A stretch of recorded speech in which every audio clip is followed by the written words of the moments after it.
दोस्तों नमस्कार, मैं शिवनाथ शेखर आप सबका अपने इस वीडियो में हार्दिक स्वागत करता हूं, अभिनंदन करता हूं।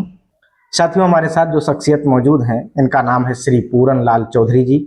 आपका अपने इस वीडियो में हार्दिक स्वागत करते हैं सर, और हम चाहते हैं कि आप संक्षिप्त में अपना परिचय हमारे दर्शकों को बताएं। मेरा नाम पूरन लाल चौधरी है। मैं जनपद बहराइच के विकास क्षेत्र महसी के एरिया न्याय पंचायत स्थित प्राथमिक विद्यालय कोलेला में शिक्षक हूँ। मैं इस समय सहायक शिक्षक हूँ और वहीं रह करके अपनी बच्चों को शिक्षा प्रदान कर रहा हूँ। सर, मैंने सुना है कि आपने अपने स्कूल में, अपने क्षेत्र में शिक्षा पर इतना काम किया है कि आपको राज्य पुरस्कार प्राप्त हुआ है। जी, ये सही है जी। लेकिन उसके लिए मैं आपको बता दूं जी, जिस स्कूल के लिए मुझे राज्य पुरस्कार मिला था वो सीतापुर की सीमा में सटा हुआ घाघरा नदी के उस पार जो कि महसी जो हमारा ब्लॉक है वहां से कम होगा तो 60 से 70 किलोमीटर दूर है। वहां है। और वो इस समय बहराइच का या कहिए महसी का इकलौता ऐसा स्कूल है जो यहाँ से हम जब तरारी घाट पार करते हैं तो लगभग 1 घंटा सीतापुर की सीमा में हम मोटरसाइकिल चलाते हैं तब कहीं जाकर के विद्यालय पहुंचते हैं। वो बड़ा ही दुर्गम विद्यालय था। वहां पर बड़ी विषम परिस्थितियों में, जैसे ये लू चल रही है तो बड़ी तेज लू, नीचे ना कोई सड़क ना कोई खड़ंजा, बिल्कुल धूल मिट्टी में चलते हुए जाना, तपते हुए, ऊपर से लू चल रही है, ऐसा माहौल में वहां जाना पड़ता है। वहां के गांव का भी यही माहौल है कि वहां जब हम गए थे 2015 में तो वहां पर ना तो सड़कें थी, ना खड़ंजा थे, ना घर ही थे, बिल्कुल झोपड़ियां, बिल्कुल घास फूस की झोपड़ियां। और एक बात और थी कि 4 या 5 किलोमीटर तक वहाँ बिजली के खंभे भी नहीं थे। ऐसा विद्यालय था।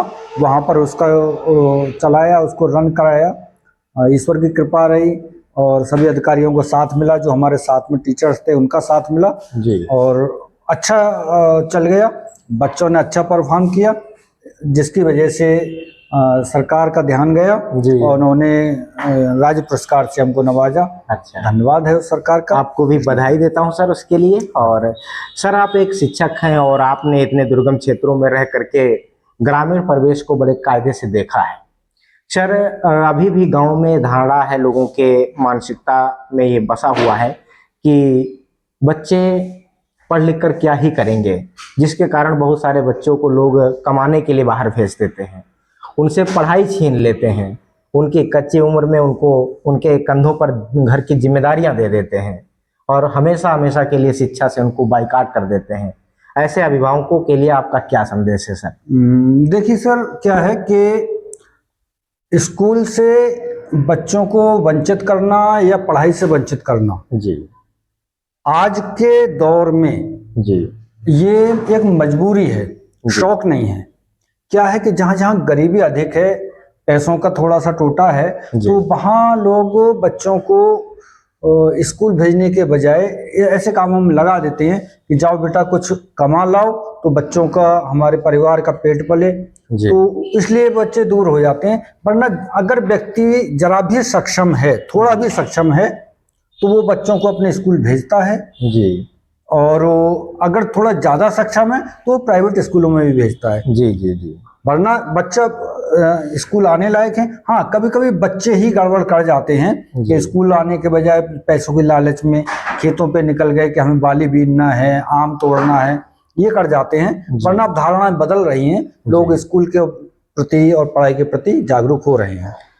सर, जहाँ पर आज जो प्राइवेट स्कूल्स हैं इनका वर्चस्व बढ़ रहा है और लोगों के मन में एक धारणा बन गई है कि हमारा बच्चा अगर प्राइवेट स्कूल जाएगा तभी बेहतर हो सकता है, तो बहुत सारे लोग इस वजह से भी सरकारी स्कूलों में नहीं भेजते हैं बच्चों को, जबकि सरकारी स्कूलों में भी अब बहुत योग्य शिक्षक आने लगे हैं। जैसे उसमें इसके उत्तम उदाहरण आप खुद हैं।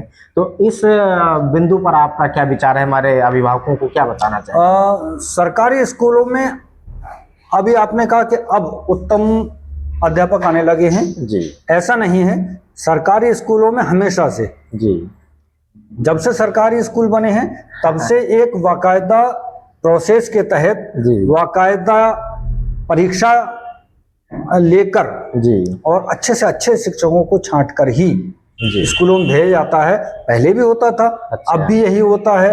अब थोड़ी सी प्रक्रिया और ज्यादा जटिल हो गई है कि पहले व्यक्ति पढ़ाई करे, बीएड करे या बीटीसी करे, डीएलएड करे, उसके बाद एक परीक्षा टीईटी निकाले, फिर एक सुपर टीईटी निकाले, इस तरह से करके निकाल अब हो रहा है। वरना ये तो शुरू से रहा है कि अच्छे से अच्छे शिक्षकों को चयन हुआ है जी, और इसमें कोई बड़ी वो बात नहीं है। अच्छा सर, लोगों की बदहाली, गरीबी से बाहर निकलने के लिए शिक्षा का कितना बड़ा योगदान है, जरा हमारे दर्शकों हाँ, शिक्षा गरीबी से निकालने के लिए, गरीबी ही नहीं, देश का कोई भी कार्य हो, हर जगह शिक्षा का महत्व है। शिक्षा इतनी जरूरी है कि अगर कोई अनपढ़ व्यक्ति, जैसे कि जो मजदूर व्यक्ति होते हैं, वो कहीं बाहर काम करने जाता है जी, तो कभी कभी उसे दिक्कतें होती हैं कि ये रास्ता कहाँ गया है, हमें कहाँ पहुंचना है, कौन सा एड्रेस पहुंचना है। अगर पढ़ा हुआ होता है तो वो अपना एड्रेस जो बोर्ड लगे होते हैं उन पर देख लेता है, पहुंच जाता है वहां।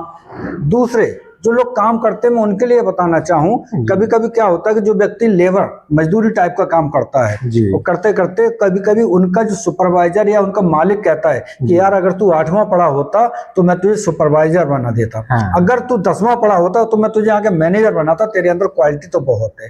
तो पढ़ाई तो बहुत जरूरी है, हर काम में पढ़ाई जरूरी है। और आजकल तो ये है कि जितने भी व्यक्ति के अंदर जो बुद्धिपरक क्षमता होती है वो सिर्फ किताबों से और गुरुओं के सानिध्य में रहकर ही प्राप्त होती है जी।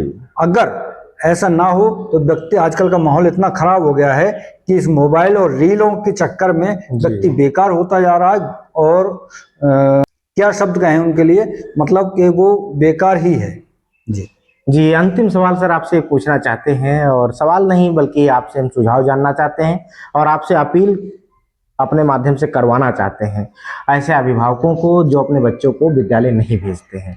क्या संदेश है सर आपका? संदेश ये है, मैं सभी से कहना चाहता हूँ जी, चाहे वो इस समय बच्चा हो, बड़ा हो, अभिभावक हो, जो बच्चे अपने माँ बाप के कहने से भी स्कूल नहीं जाते हैं, उनके लिए भी कि बेटा स्कूल बड़े मनोरंजन का साधन हो गया है। स्कूल में इतनी इतनी अच्छी चीजें हो गई हैं कि पता ही नहीं चलता कि हमें पढ़ाई हो रही है या हमारे साथ खेल हो रहा है। खेल खेल में आपको शिक्षा दी जा रही है। इसी प्रकार से अभिभावकों को कहना चाहूंगा कि थोड़ा सा लालच छोड़ दो।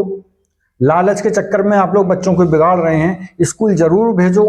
स्कूल भेजने से उसके अंदर बुद्धि आएगी, बढ़ेगा, और ये केवल शिक्षा ग्रहण करने से बच्चे के अंदर केवल बुद्धि या किताबों का ज्ञान ही नहीं, वो देश की जो अर्थव्यवस्था होती है, पूरी एक नागरिकता जो देश को चलाने के लिए काम में आते हैं, यानी कि वो देश का एक सच्चा नागरिक बनेगा जी। उसके अंदर अगर बुद्धि कौशल होगा तो नई नई चीजें स्वयं पैदा कर करके वो देश को अग्रणी बनाने में महत्वपूर्ण भूमिका निभाएगा। बच्चों को जरूर पढ़ाएं, सभी पढ़ाएं। ठीक है सर, आपने बड़ा कीमती समय हमको दिया, इसके लिए बहुत बहुत धन्यवाद और बहुत बहुत साधुवाद आपको।